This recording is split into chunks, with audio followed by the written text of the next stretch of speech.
Hello, everyone, and good afternoon, or good morning, or good evening, depending where you are. Welcome to Integrative Conservation's February webinar. Today we have a very special speaker, Professor Liu Jie from Peking University. But before I introduce Professor Liu and her work, I will do a bit of housekeeping and do some brief announcements. So as you know, this is part of the Integrative Conservation webinar series. These webinars take place the first Tuesday of every month, and they are part of Integrative Conservation, which is a relatively new academic journal focusing on biodiversity conservation. We like to think that we are a very, very attractive publication outlet. We are integrative. We focus a lot on the quality of the review process, and we have a global reach and accessibility. We don't have any publication fees at the moment. The papers are open access, and we make an effort to deal with language barriers, so then you can access content in different languages. We tend to have the abstract and some useful information in the local language of whatever the journal is published. And one of the important things we do is we have an in-house language editing, so then we don't reject papers based on language itself. If the content is good, we will help to make it to prepare it in a good grammatical and language condition. So we have special issues. We have right now a couple of open calls for papers. One is from a special issue on carbon and emerging conservation issues in Africa. And also we have an open call for papers on past challenges to future hopes for conservation issues in Sri Lanka. We have had all the special issues. One of them is on snow leopards, which will be the topic of our presentation today. So special issues can be on different subjects and different approaches. If you are interested in guest editing a special issue, you are welcome to contact us and explore possibilities. We very much like to engage with guest editors to produce these issues. And for more information about the journal, you can check our website. And we just published I think it's our 9th issue was in December 2024. So then very soon we'll publish our 10th issue in March 2025. And also you can see our program of webinars. We have most of our webinars are recorded and can be found online in the website. So then for more information, you can just visit our website. And next month, we are expecting to have the webinar on 11th of March by Dr. Angie Arbenz from the Royal Botanical Garden in Edinburgh. She will talk about the commodity-related deforestation.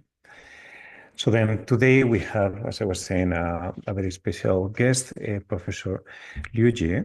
She will be talking about the snow leopard research and conservation practices of a flagship species in China. So I think Professor Liu Jie is a I don't know if she would like to say this, a superstar of the conservation scene in China. She has a long experience working with giant pandas, with snow leopards, as she will talk today, with Przewalski gazelles, Tibetan brown bears.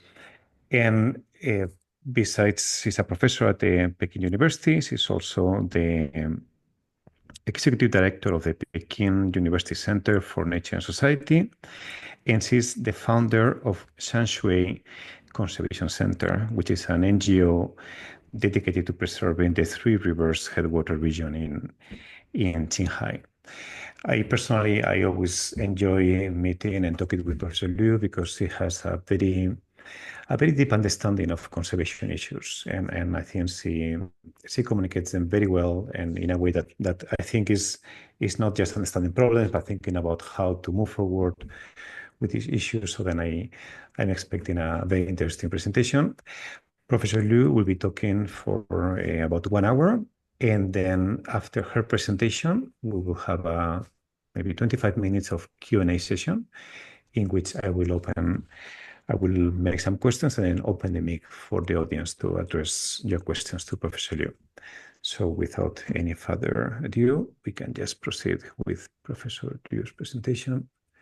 So then, Professor Liu, if you want to share your slides.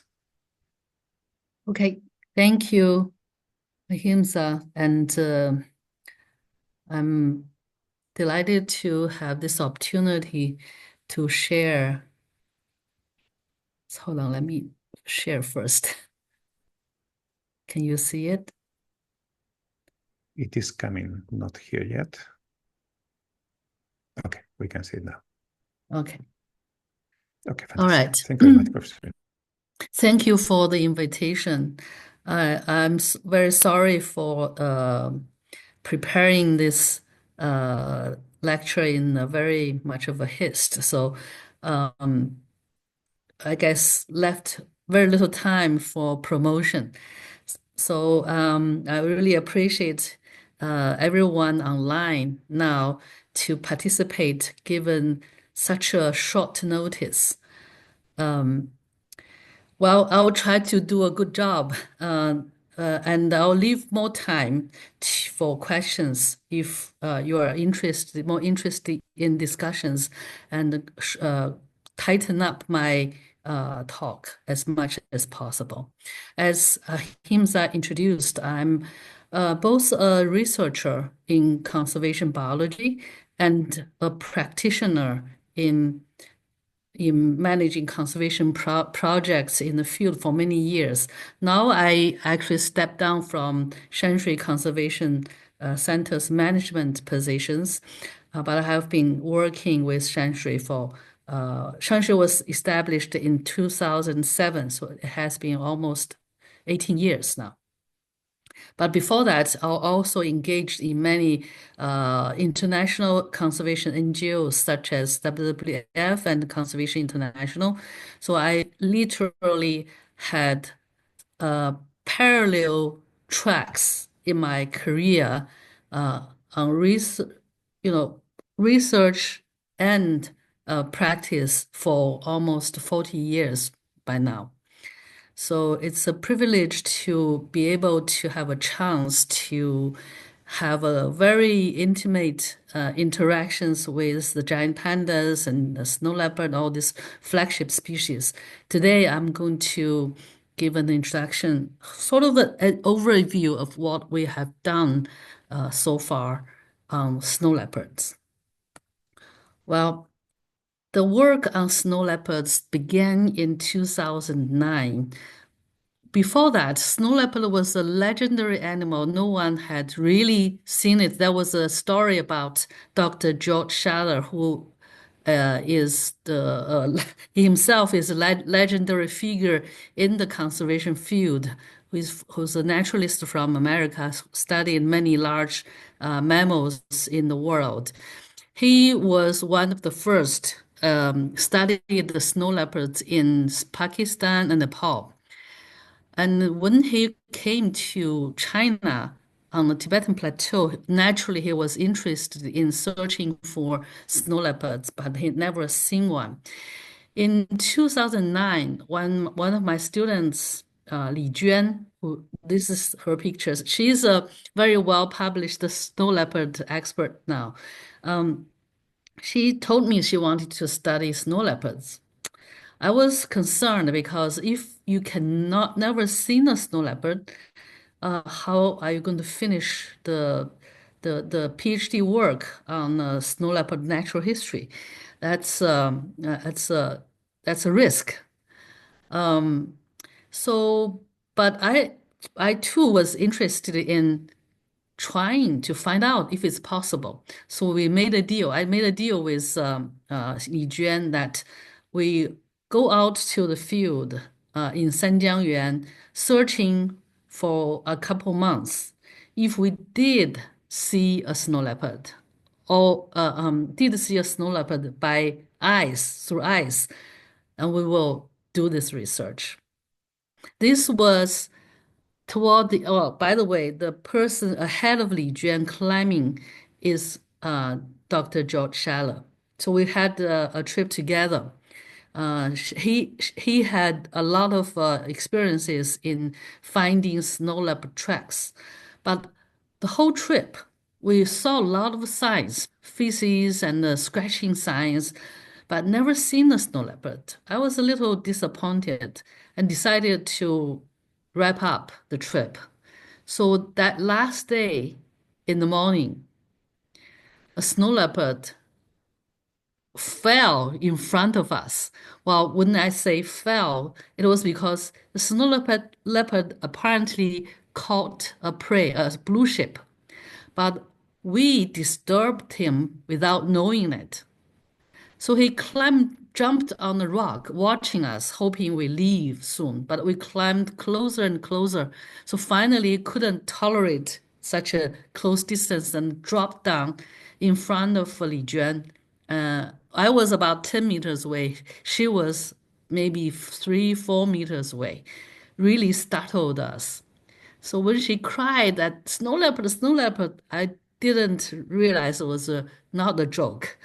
I even didn't prepare my camera properly. I had a wide angle lens, so I managed to capture the shadow of this flying figure, which is my first snow leopard photo. So that's how we started snow leopard research. So in a way that we are blessed, I would say we were blessed by snow leopards to start this project. Well, many of you already know that snow leopard is animal dwelling in high mountains in Asia, mostly Central Asia and Himalayas and Tibetan Plateau.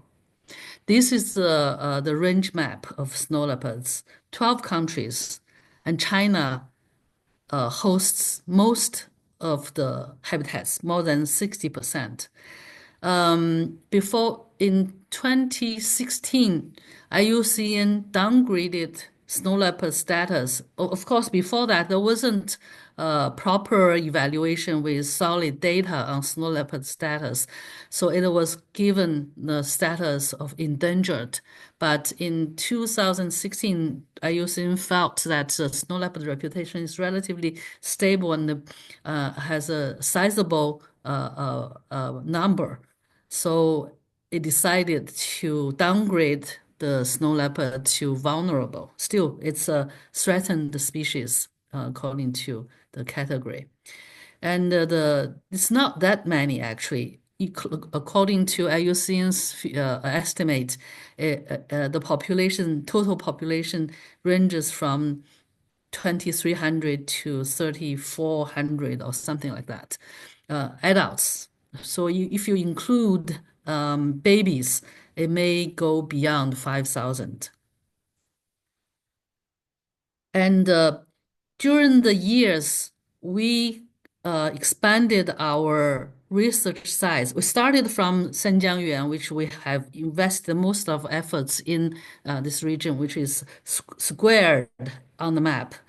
And then we expanded the efforts into the Tibetan Plateau, the Tibet Autonomous Region mostly, and collaborated with different groups who are working on snow leopard, especially monitoring for long term. So these are the yellow dots where I will be covering, the story will cover mostly, but most work is done in Sanjiangyuan. Okay. Well, Sanjiangyuan at the average elevation of 4,000 meters with rugged mountain and high plateau grasslands, meadows and grasslands still remain relatively low population of human species, and in contrast, many other species. So that shows a healthy ecosystem with the food web, with a almost intact food web. We counted that on the plateau, in Sanjiangyuan region, there are over at least 35 carnivore species. Actually, when you talk about carnivore species, people may immediately think about Africa, East Africa.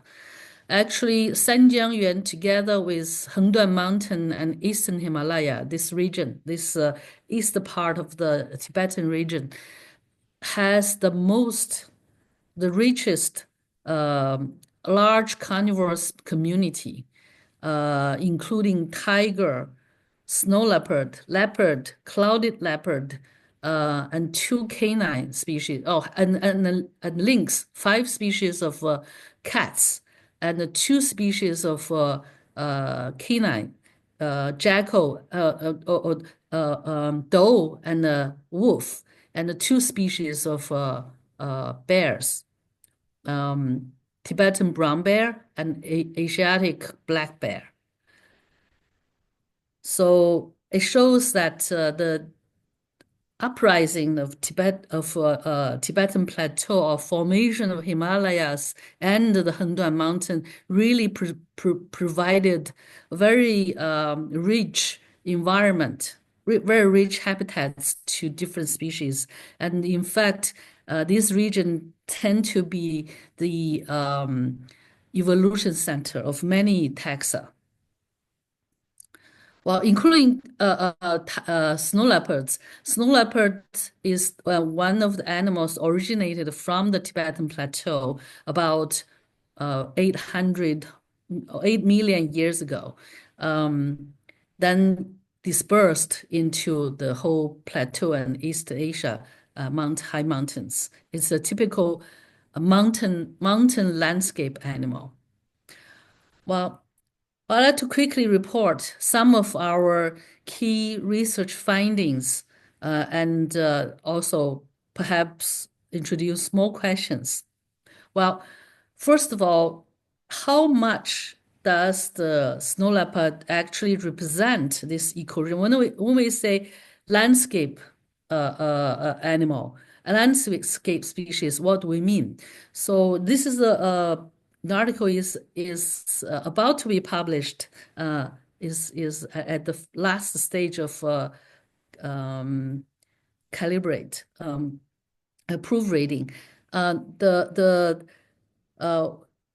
We evaluated its role in the ecosystem, both from the ecosystem perspective and from people's perspective. The keystone species is an ecosystem perspective, but flagship, as everyone know, is more of a people's perspective. And the 3 figures on right are different indexes, keystone, umbrella, and flagship species, and all together we had integrated all 3 indexes together and come up with the effectiveness of this index, and showing that snow leopards is on the top. And this analysis is based on the food web, the relationship of the species showing left top. Well, then we need to ask how blue sheep populations regulated by snow leopard, and it's a simple number, but took us several years to really have a glimpse, only a glimpse. In one valley in Zado County in Sanjiangyuan, which is a relatively closed valley for snow leopard and blue sheep population, we found that the lethal effects, meaning snow leopards killed by blue sheep killed by snow leopards, takes about 1/5 of the total population of blue sheep, which is 4/5 of its annual annual growth. That means there is still a room for blue sheep population growth, but greatly regulated by such a growth, greatly regulated by snow leopards. In the meantime, people always talk about risk effects, meaning the large, well, carnivores by existing there, causing fears, producing fears to their predators, and trickle down to their behavior, feeding, nutrition, and reproductive rates. But here we didn't find such a response yet. But that may be a preliminary look. We need further in-depth observations. Well, what we're interested is whether this animal, together with its prey, could last for a long time. How have they lasted for this long, and could they continue to exist together in the context of human existence on the plateau? Humans have been living on the plateau for at least 20,000 years, and in this part, at least thousands of years history. So many species withdraw or reduce, declined in this part of the habitats. For example, Tibetan antelope and the wild yaks. They used to be in Sanjiangyuan region a lot. Now you can only find them in the very remote western part, the unoccupied landscape. Well, here, blue ship and snow leopards has not it is recovering these days, and also have never been declined to such a degree like Tibetan antelope and wild yaks. The reason, after we investigate, is this. From far, you see them coexist. They all live in the same valley, same habitats. But if you have a close-up look, they actually divide their niches in different topography. Blue ship tends to be on rugged mountains, and livestock and people tend to occupy flat area with a lot of water and a lot of well-grown grasses, which is also what Tibetan antelope and the wild yaks like. That's why they compete and withdraw. Unfortunately, this niche separation provided chances for this coexistence till today. And with conservation efforts, this pattern of survival and coexistence may last in future. I have a good faith to its sustainability. So these maps and figures show how they took different niches using different methodology, both spatial and temporal. Well, we also looked at in the past, the climate has changed dramatically in past 20,000 years, say. There were cold times, and there were warm times, and the climate warming is now happening because of a human-introduced change. So this understanding of how snow leopard went through both the cold times and warmer times to be able to understand how best for us to understand how we could best protect their habitats to allow them to survive in the current climate change. And the results show that no matter in cold times or warmer times, glacier period or warmer times, there always been a stable habitats on the Tibetan Plateau. So this provided climate refuge to snow leopards. That's why it's important to protect these key shelters to allow them to go through that would provide the safeguard for them to go through the climate change. Well, during the climate change, leopards may expand their habitats to higher mountains.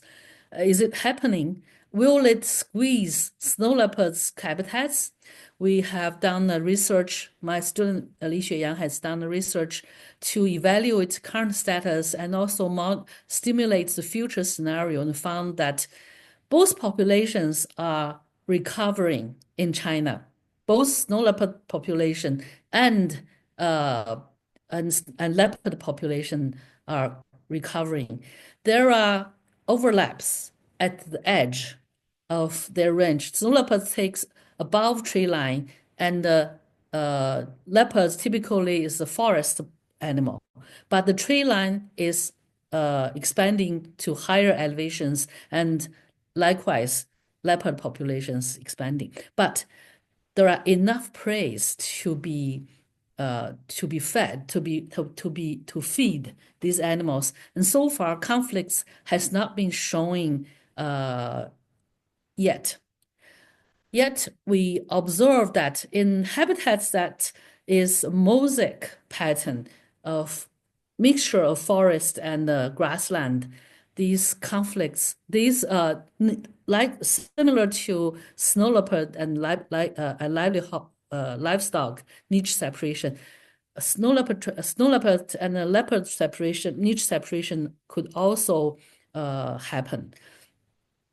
So in a mixed habitat, meaning diversified habitat, the coexistence may have a better chance.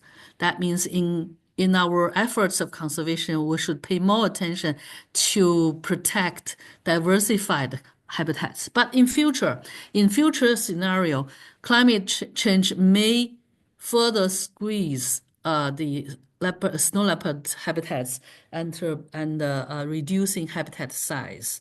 That is a future risk. Genetically, Yannick had done preliminary evaluation on genetic diversity and population structures.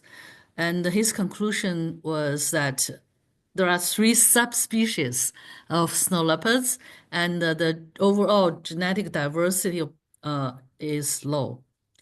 We come up with more samples to compensate, to fill in the gaps where his samples lacking, and discovered slightly different results. First, the genetic diversity is low indeed, but he discovered almost none mitochondrial diversity. Actually, we found that it has to do with the segment, the alleles he used in mitochondrial DNA, which is relatively conservative allele. There are more active alleles that shows diversity. So we use the whole genome of mitochondrial DNA and found more diversity, but still it is lower than other cat species in the same family. Well, the subspecies may be a little overstatement, but there are indeed genetic structures of different populations, geographical populations in different regions. Well, he clustered 3 populations, and we found there are 2 or 3 populations. If sorry. The map on the left top is what we discovered. You either define it into the western population and eastern population, which is Tibetan Plateau plus Himalayas, or separate Himalayas and Chiangtang from rest of the Tibetan Plateau to become three populations. Either way is fine. Well, and the diet is important to not only to understand how ecosystem works and how different species support each other, but also to understand the potential and existing conflicts with humans and livestock. It clearly showed several results. One is snow leopard does have livestock, yaks, as one major food supplement, food supply. In some regions, for example, in mountains in Sichuan, if without yaks, the wild prey may not be enough. But Sanjiangyuan region, because there are very rich prey populations, blue ship, marmots and pika, etc., there is enough natural prey. So the predation of yaks is relatively lower. In fact, we found that where the natural prey population is higher, the prey on yaks is lower. So protecting natural prey is still important. And among the conflicts, the yaks that's preyed by carnivores, we found that the wolf takes most, and the cost, the loss of economic loss of the livestock is also mostly due to wolf. Snow leopards counts number 3. The second is brown bear breaking into houses. So this figures, well, given this context, people's attitude toward snow leopard is still pretty amazing, because when we actually let them to vote for how much they like this animal. 5 is the like the most, very much like a lot, and 0 is don't like, hate almost. But snow leopard ranks for 4.5, and blue sheep 3.7. The lowest is brown bear 2.1. Well, we also studied the reasons why people give such a high rate to a carnivore that they are actually conflict with. This has a lot to do with the cultural background. This is a Tibetan region with Buddhist beliefs. People have Buddhist beliefs, and the sacred mountains are the major practices in this region. And if you look at the monasteries distribution, typically mountains around monasteries are sacred mountains, not prohibited from hunting, and a lot of human activities. And the location choice of monasteries in Sanjiangyuan region had much overlap with snow leopard habitats. And sorry, it's in Chinese. The top left figure chart shows what's prohibited in the sacred mountain. Hunting is the hunting and harvesting of medicinal plants, loud shouting and mining ranking the top 4, and the logging ranking top 5. That's not allowed behavior. So snow leopard is a very lucky animal. Its range has a large overlap with the Buddhist belief. The map at the lower corner, the right lower corner is the map shows the darker gray area is the snow leopard range, and the lighter gray area is the region where Buddhist beliefs is dominant. So coexistence also must have a lot to do with this cultural background. Well, for the first time, recently we published this paper sorry, I forgot about quote. It's just published the last month.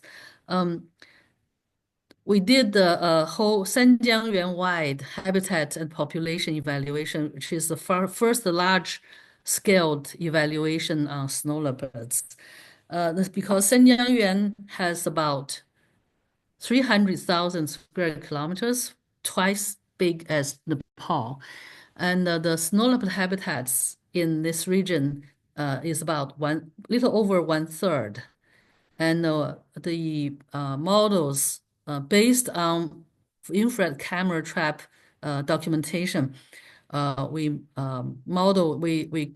counted snow leopards in this region, and the number is about 952, ranging 739 to 1230. This is the first one, and remember the global estimate is 2,000 to 3,000 something. I think it may be an underestimate, but we don't know yet. Maybe Sanjiangyuan has a higher density overall. Well, the globally large carnivores decline is a common situation. If you look at this paper done by Ripples, etc., they actually evaluated, but not Ripple, sorry. The evaluated wolf, sorry. Snow leopard is also has lost 77% of the range. Well, on the Tibetan Plateau, it seems to be relatively stable. But overall, snow leopard habitats, well, I have to go back to this range. The snow leopard habitats actually had once expanded into northeast part of China, all over northern China. So 77% of decline may be a true reflection. Li Juan is working on the historical range, which no one is aware of where exactly they had been, but she is digging the historical records to see where they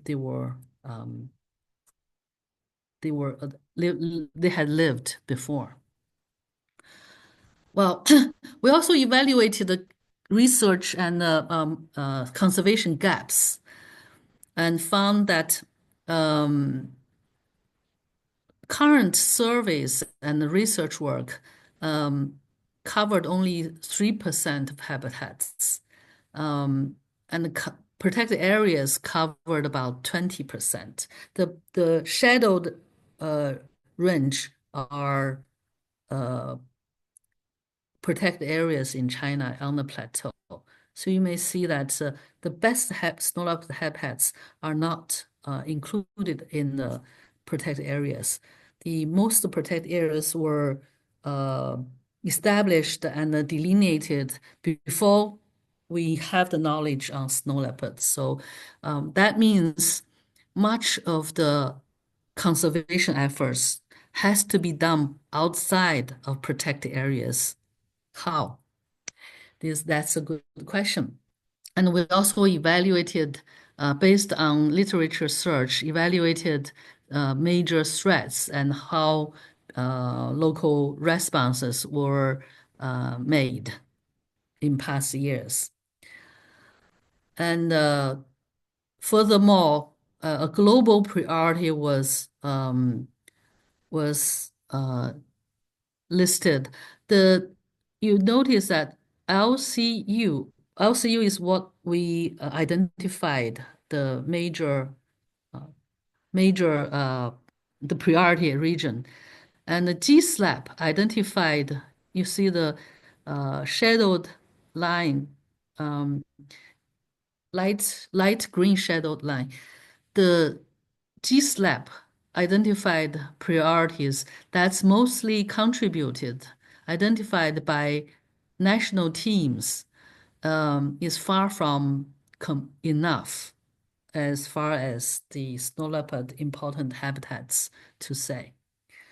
And the snow leopard habitats, because they take the high mountain range, it's naturally it has the feature of characteristics of fragmented nature.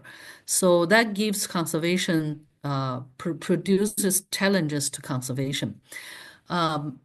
In other words, we need to protect the larger range in order to protect the key habitats. So that's the nature of snow leopard conservation. Well, right now, different borders, while geopolitics introduced solidarity, introduced the isolation between countries, among countries. For example, border fences had been introduced, especially during the COVID time. This has been a problem to wildlife cross boundaries, and snow leopard is a typical cross-boundary wildlife because of the high mountain. Is also because high mountains are you also often the boundaries of nations. So transboundary research and conservation is absolutely necessary. Well, given those background, actually, we didn't wait till these results came out to start conservation work. There are certainly no-brainers to begin. For example, community-based conservation, because most of the habitats are outside of protected areas, and it's in a remote, even within protected areas, it's a very remote protected areas typically lacking staff. There has to be new mechanisms introduced to protected areas, which is conserving the wildlife based on communities. So starting from 2005, we began to work with local communities because in the meantime, we studied the interrelationship between the local culture and the conservation, and found that people are very enthusiastic to conservation, especially wildlife patrolling and monitoring. So we began to help to organize snow leopard monitoring in 2011, and 2013 finalized community-based snow leopard monitoring. And this is the result from Yunta village starting from 2013 to today. And the data showed the 10-year observation, and the numbers of snow leopard observed slightly increased, and totally 35 snow leopards were identified, and 5 were residents. So that means this valley is perhaps intersection. And this result was based on more than 4,000 infrared camera photos. And we had each individuals to show where and when they have appeared in this village. So this is perhaps the first village in the world actually counted their snow leopard numbers and continued to count. Well, this was an experiment 12 years ago now. 12 years ago, when we started this program, I asked the village head this person standing in the middle, the man wearing blue, how long they can last, they can sustain this monitoring work, because at that time we didn't have funding to support them. It's totally voluntary work. He said, well, maybe 2 years, but it has lasted for 12 years. Of course, now because of the good work, they received support from outsiders, but they actually do this not because it can make money. Well, for monitoring and data analysis, we established a system that working with local communities and Shanxi Conservation Center's team to set up monitoring arrangements in the field, camera traps, and etc., and develop data analysis procedure and establish a database that may be shared with other researchers and shared with national parks and conservation efforts. Well, the community work didn't stop there, even though the communities do not dislike snow leopards, but they should not be the one pay for the cost of conservation, because predation on livestock is quite often. So in Ansai Valley, we started, we call it Big Cat Valley. We started the ecotourism program. And in the Sanjiangyuan National Park, which ranges about 200,000 square kilometers, when it started, it's the first national park in China, started the community arrangements were made by hiring one guard per family, per household living inside the park to actually carry out the monitoring and patrolling work, and they are paid like 1,800 yuan per month, 20,000 yuan per year, more than 20,000 yuan per year. So that gives a reasonable safety for people living in the park to have make a living, in addition to livestock and perhaps caterpillar fungus. But we were thinking, how could we make the conservation actually beneficial to local communities, since they are the one conducting the conservation work and monitoring the wildlife? How would this knowledge become valuable, can be transformed into dollar sign? So we started this program, and actually it was quite successful. It was started during the COVID time, and now it's under evaluation. But we only operated for 2 years, and it generated several million yuan RMB for the local community. The management of the tourism is done by local herdsman co-op, ecotourism co-op, run by villagers. So they receive complete benefits. And among the benefits, only 45% goes to households who run the business, and 45 goes to the village, the community, and 10% contributes to conservation. And this money greatly relieved the pressure from the wildlife predator conflicts. So these are some of the photos taken by camera traps, and the visitors are from all over the world. More than 50 countries so far visited this valley. Well, the work, as I mentioned, has covered very little area. there's a need to extend and collaborate and build a network to collaborate and share information and share experiences and lessons. So since 2015, a network was established among organizations including NGOs, local governments, and relevant departments and research academic institutions. More than 20 institutions form the network and share information. And we organize workshops and develop tools for monitoring and research and conservation, as well as building capacity and publishing papers and reports together. So we hope that this work shows the way a flagship species should how a flagship species should look like.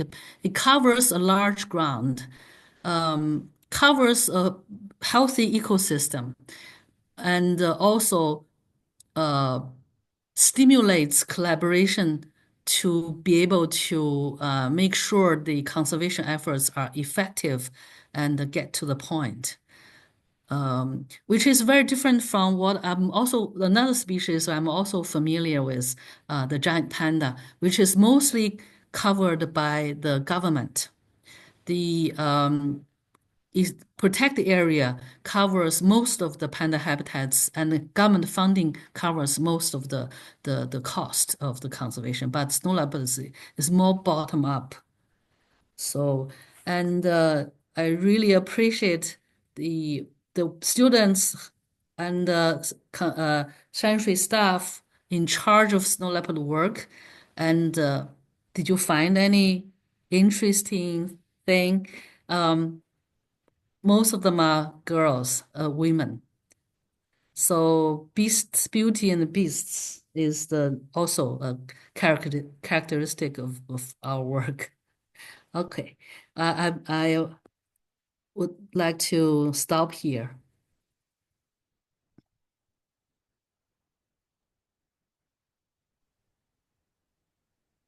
Thank you very much, Professor Liu.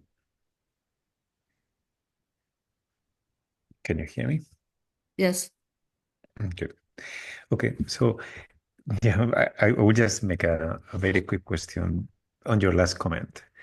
But before I make my questions, just tell to the audience that they can type their questions in the chat box either on Zoom or co-share, and then we will read the questions for Professor Liu. Just to let you know, we had I think around 1,200 people on co-share, and we had around 50 people on Zoom, so we had a very good audience. So why so many? Why such a bias towards female researchers and conservationists with the snow leopard? Is this a matter of with the study system, or is a selection bias? My selection bias, Your maybe. selection I bias. don't know. I don't know. Maybe I'm a female professor, so female students who are interested in conservation work or wildlife work, I don't know. No one had done the research. I just noticed when I was working on these slides. I try to put the students who contributed to this lecture, the data, and in charge in the field, their pictures, and found most of them are women. I don't know. Yeah, Maybe we can hear from others from their experiences if this is a female professor's selection bias or female students' selection bias, or there are other deeper reasonings. I don't know. I have equivalent amount of male students, but working on other topics. other topics, right? Grasslands, pika. Well, this is a apex species, I guess. I don't know. They Yes, work more on the lower level, trophical level. Yeah, it's very interesting. So then, I wanted to ask, why do you think there is the low genetic diversity of these species? Hmm. Uh, I don't know. We are still looking at the geological evidences to try to understand what happens. We have looked at the climate evidences, but this may have happened long time. We have not done the matching of timeline and bottleneck of population. Mhm, How it coincide with geo geological and geographical climatic events. So we may have better answer to your question, but my guess mm, is that climate change may mm. contribute to it because they live in a colder region and the area has actually endured multiple times of glacier period that must have had impacts on populations, animals living in colder zones. Yeah, because I would expect that these species live in mountain areas. I would expect a strong genetic structure between different, mountain systems and in places far away. But yeah, I was surprised to see that there is Yeah, low these would diversity. be Mm, their strategy of resistance, but the feature of their habitats also produce the difficulties for gene flow. mm, mm, But they have extraordinary ability of dispersal. Recently, we mm, found in Ningxia, mm, one of my students, Tang Piaopiao, who was trying to compare the population, the stress, how fear, the indirect risk mm, mm, of snow leopards to compare blue sheep population who have long lost their predators mm, in 60s, since 60s, mhm, 1960s, and the population in Sanjiangyuan. And during her research, she discovered a snow leopard after 60 years. And the mm, genetic analysis actually found that this animal may be either from Qilianshan, which is about 400 kilometers away, mm, or mm, Mongolia, the country Mongolia, which is also several hundred kilometers away. mhm. So do you expect a population expansion in the Yeah. near future? Yes. Actually, in Tibet, in on the Tibetan Plateau, we had a lot more evidences than a few years ago on how widely they distribute. Um, so it's either because of the infrared camera produced opportunities, the research efforts were made easier to see these animals, or um, the population is indeed expanding. And local communities reflected that they reported that these think population is expanding. Mhm.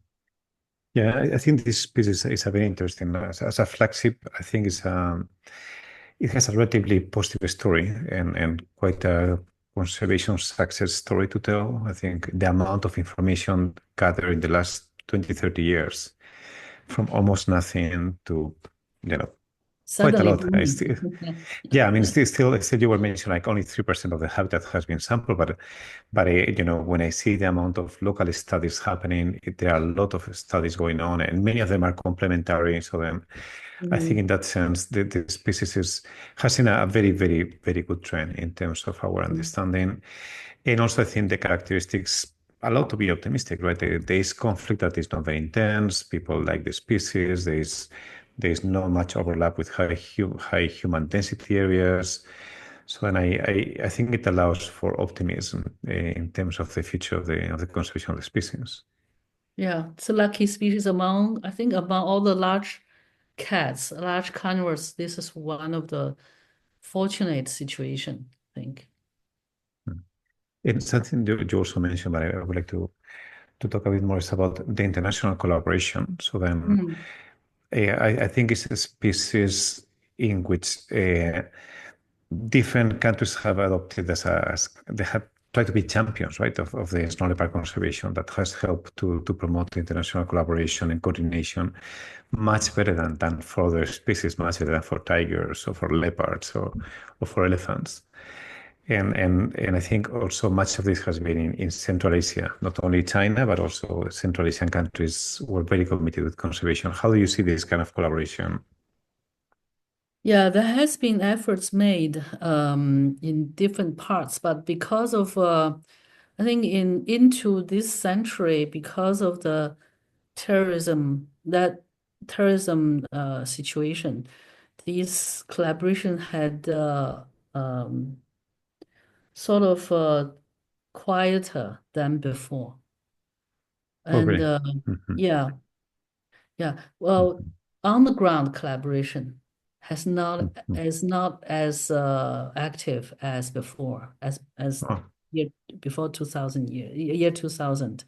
But communication, because mm, of the social media and more evidence is discovered, uh, the communication had increased, given the fact that many papers were jointly developed cross mhm, boundaries in the whole range-wide collaboration has been established.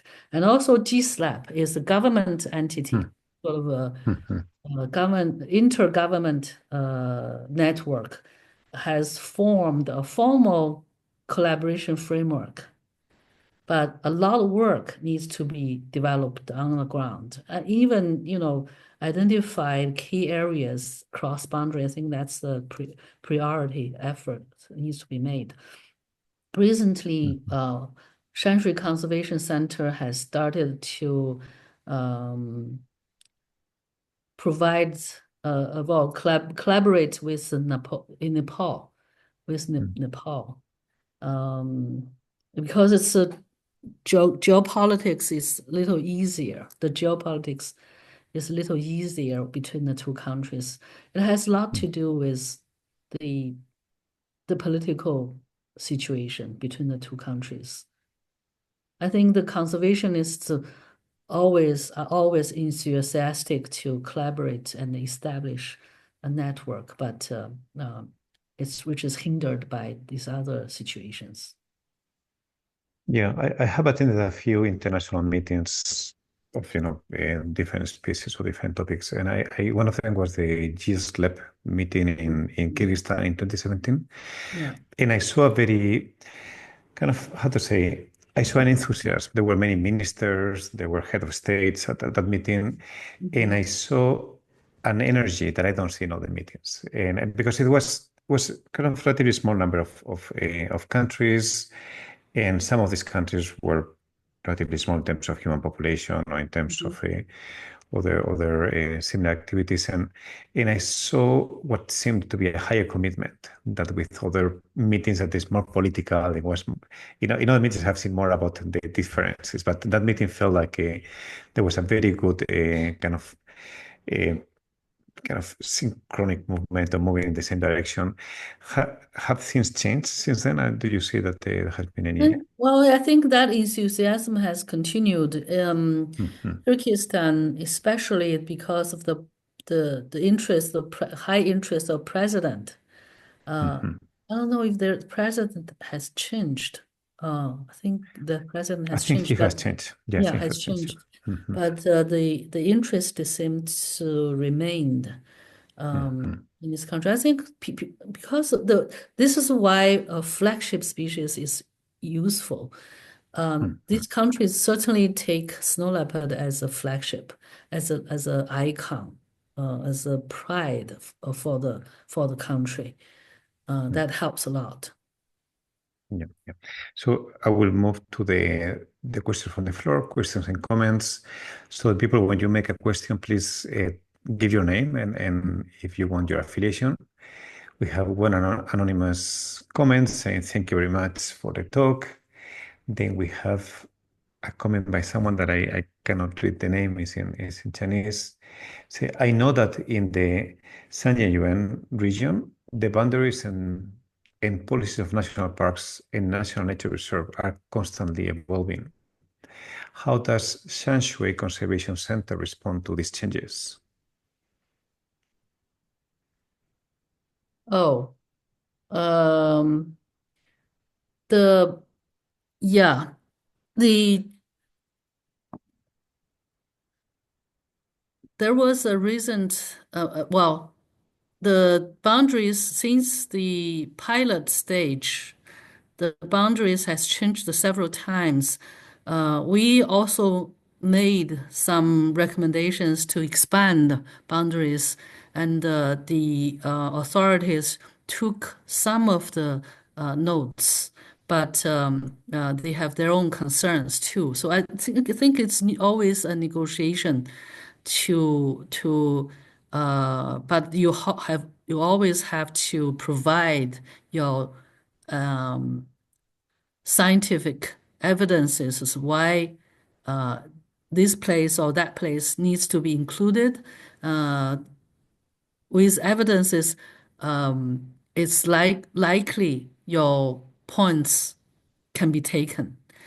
Uh, Mhm. but it doesn't mean that the points is always taken.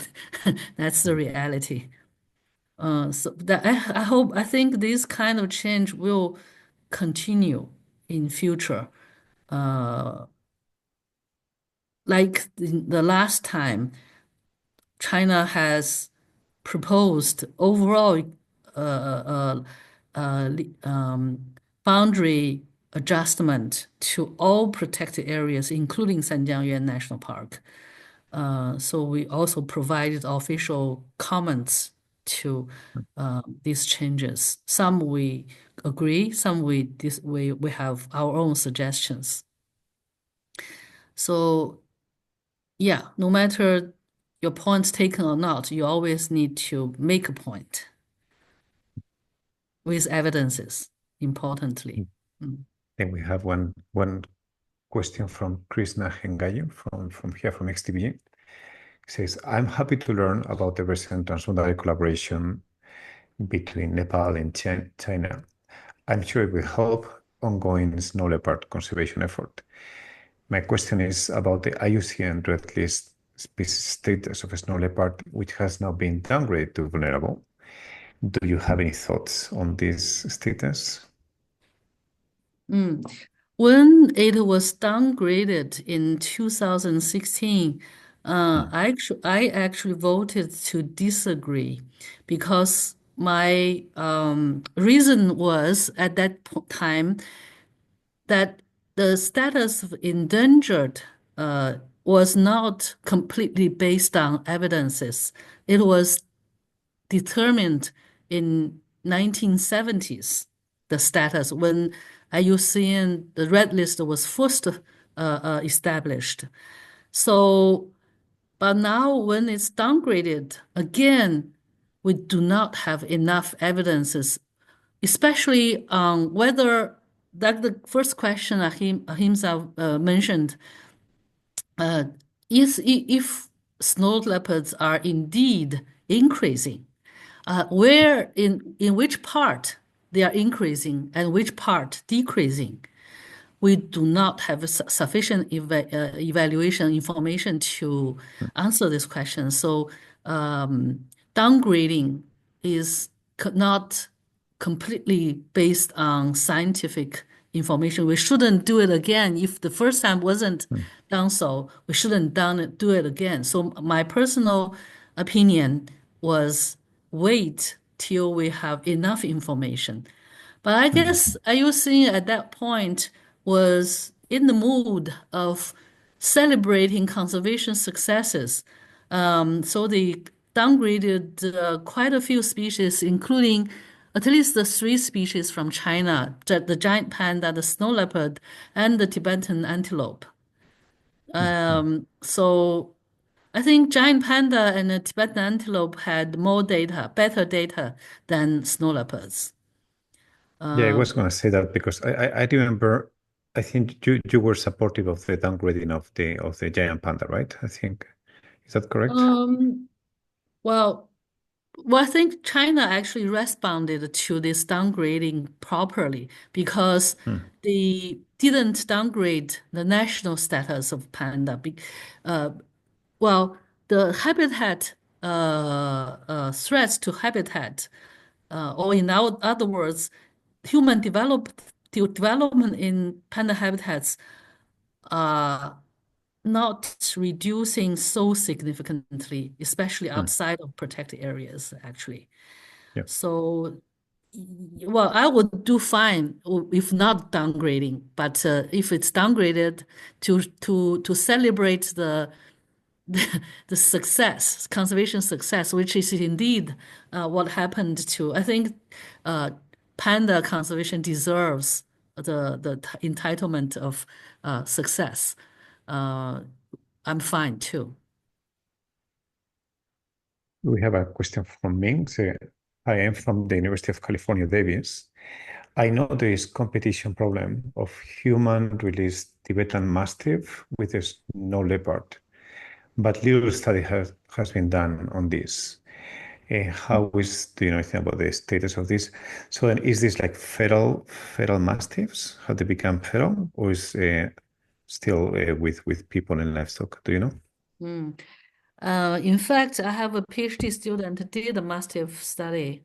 I didn't include in this research because uh, we do not have enough data to show how much influence it has on snow leopards as a species. But overall, the number of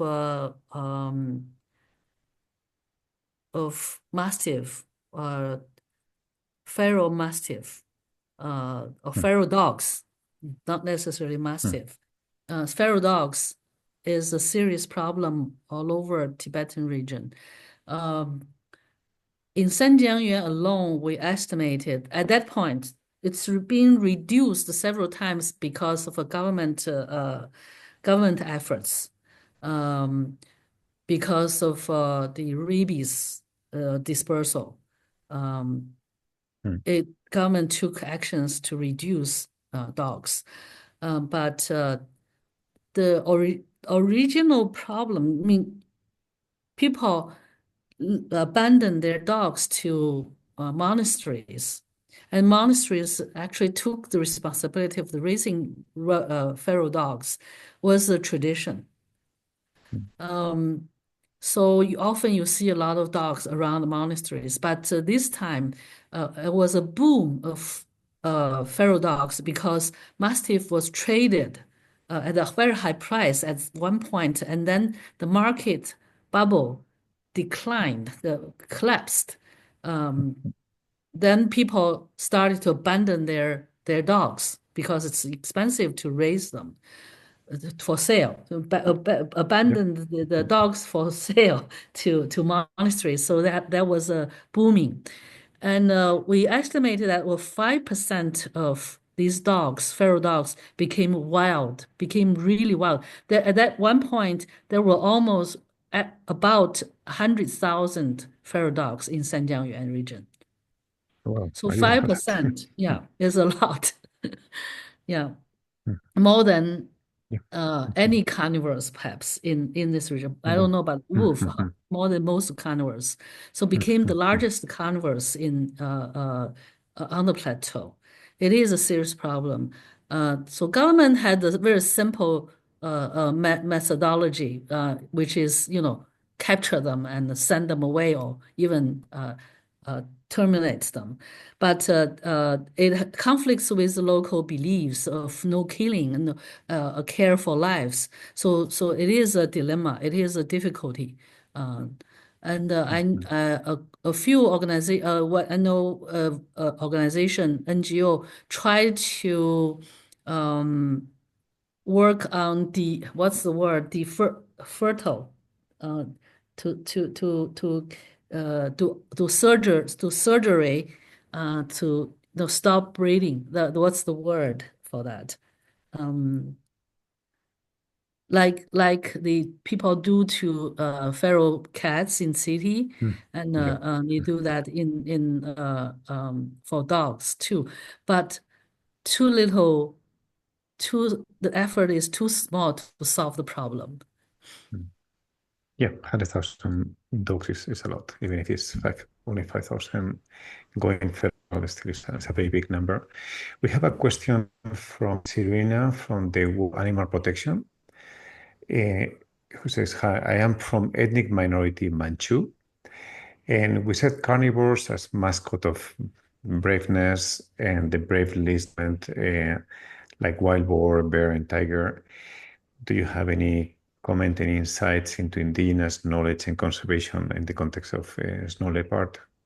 Yeah, in Tibetan tradition, snow leopards typically considered as a guarding animal for the Mm, mountain deity. Uh, so they are given the sacred status also.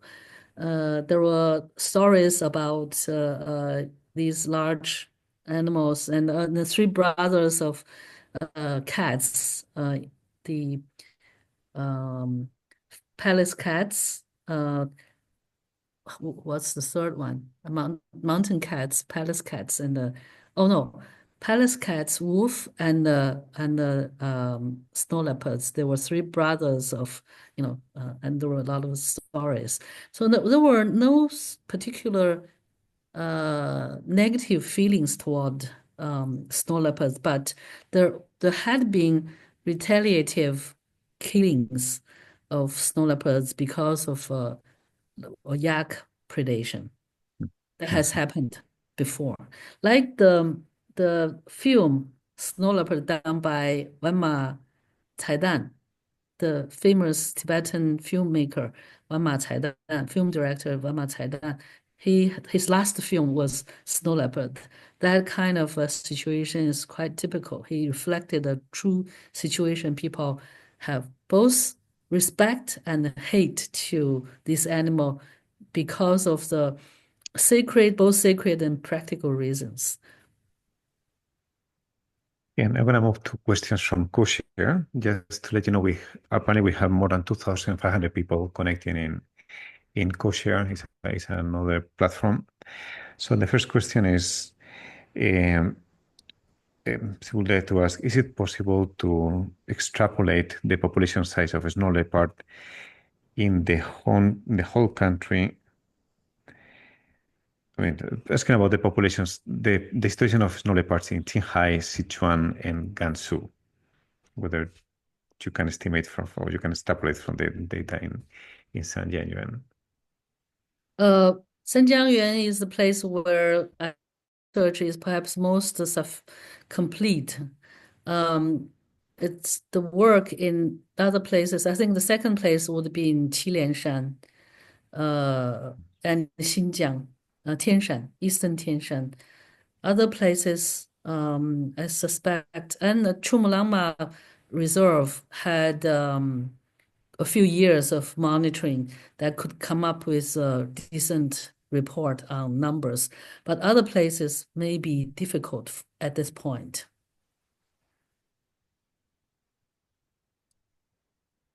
And then we have another question. Snow leopard conservation in China is bottom up. What about elephant conservation in China? Can you comment on this? Whether the Say conservation again, I'm is bottom sorry, I up or was a top? little distracted Yeah, by the yeah. recent question. Say that snow leopard conservation in China is bottom up, I guess because of the strong participation of NGOs and the community-based conservation. What about elephant conservation in China? Can you comment on whether it's bottom up, top down, or both? Elephant, Ahimsa, you have more information to comment on that. Would you do that? You are Ye- better, more qualified than I am. Yeah, the thing is not so bottom up as it is this kind of conservation thing because it's geographically much more restrictive, and because elephants in China Probably the main issue right now is the conflict. It's very intense. So then there is need to deal with high economic cost and human safety. So I think there is a much more top-down approach to conservation. And yeah, it's a very different situation for elephants and snow leopards in China. But there is wide interest. I think also there's a lot of bottom or root level, grassroots level interest in elephant conservation. So we have another question from Kosha. Does current climate change have any impact on the drinking water of snow leopards or the prey animals? The place we work is called Sanjiangyuan, the three river sources. There are plenty lakes and rivers where we don't see animals actually suffering the drinking water issue. However, pastoralists, the local people, did mention that in certain regions the water level went down. Like in the summer, the livestock depend on springs in summer grass, summer pasture, but there are fewer water sources, water sources that has been reported. Because grazing is fixed now in certain land. So whether this land has water or not, they are not so free to move to where, like traditionally, move along the river, move to where the water sources are. So this is I think perhaps the negative impact of the grazing policy that divided household pastures and then may cause this problem. But climate change, one of the climate change impact is water on the plateau, water distribution on the plateau, and concentrated water. I mean, the water volume may be higher, but it's more concentrated in a short time period. And in the past couple years has been drought also. So the unstable water level is what we see these days. We have a question from Cam from XTVG. It says, I'm working on habitat evolution and human-elephant big data integration via ecological, behavioral, and socioeconomic data through drones, infrared camera, AI, and remote sensing. My question is, do you have any AI-based distribution and habitat preference modeling that train self-supervised models using multimodal data to predict spatial patterns?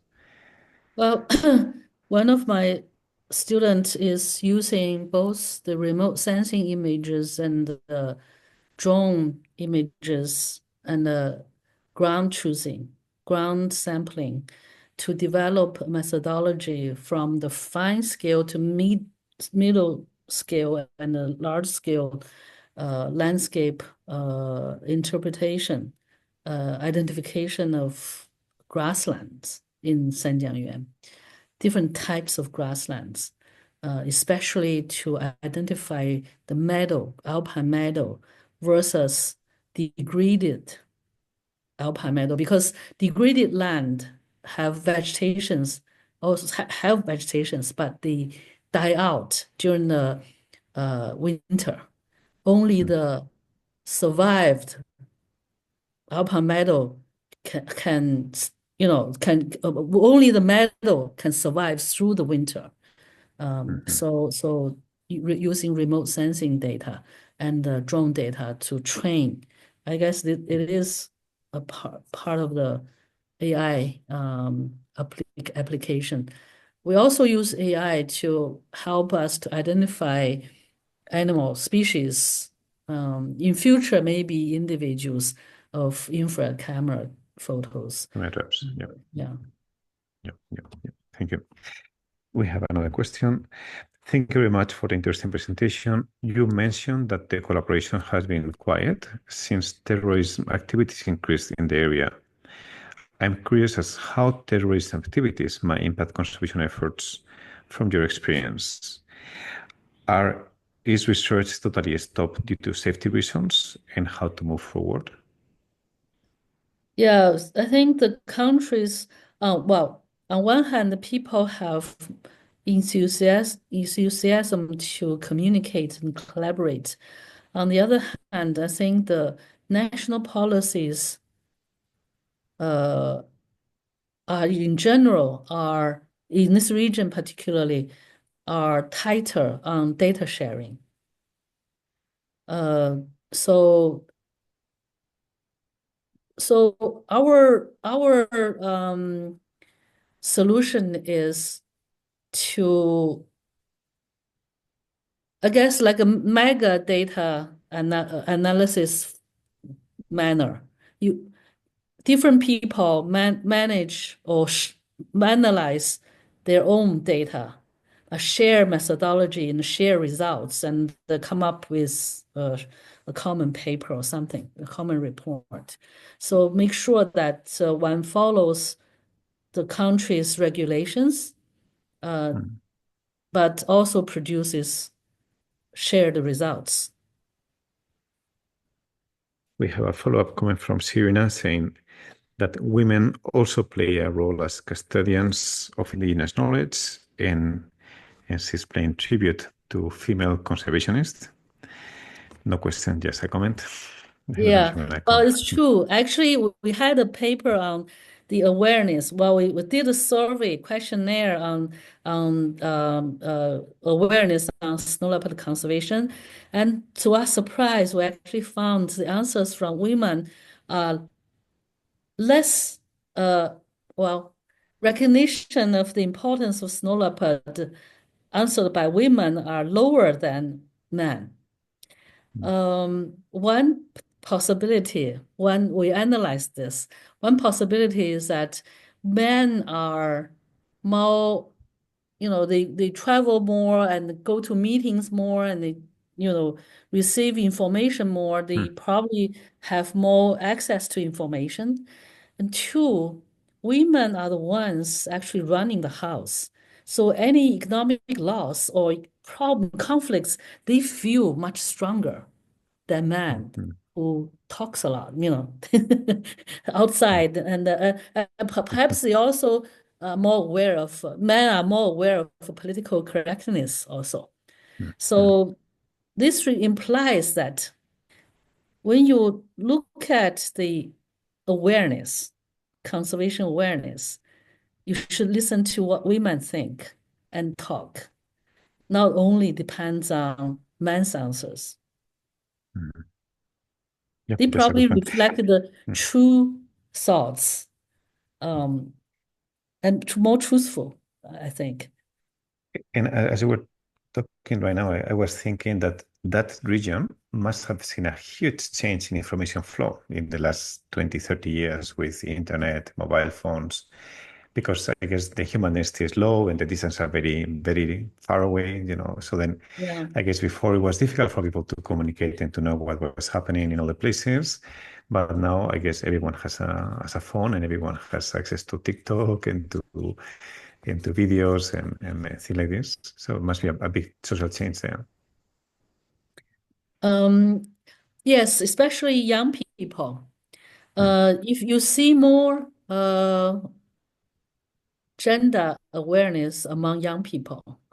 For example, in one village, because when the patroller monitoring assigned, mostly it was assigned to the household master, which is typically the man. So the man is supposed to do the work, but gradually, when man gets older or they have other things to do, women in the house took over. Young girls took over. And gradually we were actually questioned by one of the young girls in the village that how come, these monitors, the important jobs always assigned to men, and she wants to be part of it. So there is a growing interest and there's a changing, and that has to do with the social media and also experiences.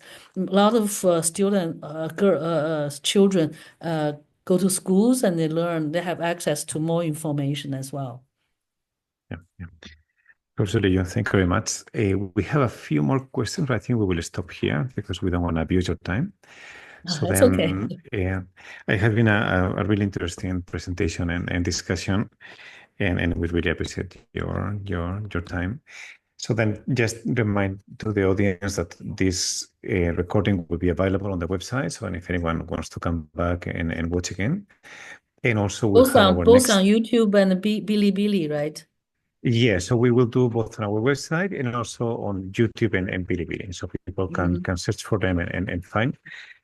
And our next event will be on the 11th of March with Angie from the Royal Botanical Garden of Edinburgh. And yeah, we had over 2,000 people, 2,500 people online. So I think this message has gone far. Wow. So thank you very much. Oh, Thank and if you people for who want making to, this arrangement. and people who want to know more about research on snow leopard, please keep an eye on the special issue that is going to come very soon. I think there's one paper published already online, and another 7 papers are coming soon. And actually, we had Professor Li Yuan, that her name was mentioned several times. I think she was in the audience. And Professor Li, Xiaolin Yu, and all who are working on this. So thank you very much, and see you next time. Thank you very much, Professor Liu. Thank you. Thank you. Goodbye. Thank you. Thank you. Goodbye.